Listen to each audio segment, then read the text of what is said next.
কিরে ভাই বাইরে দাঁড়িয়েছিস কেন? ঠান্ডায় ঘরে আয়, ঘরে আয়।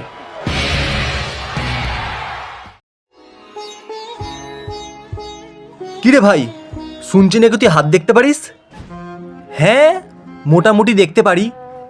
এই নে আমার হাতটা দেখ তো, আমার জীবনে মহান কেউ আসবে কিনা। তোর হাতটা দেখে একবার দে।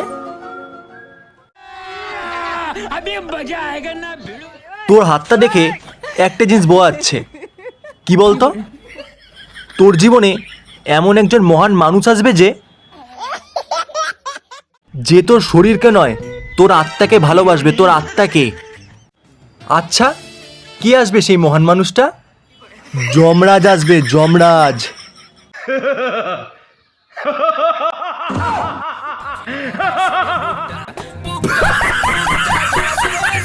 ছি!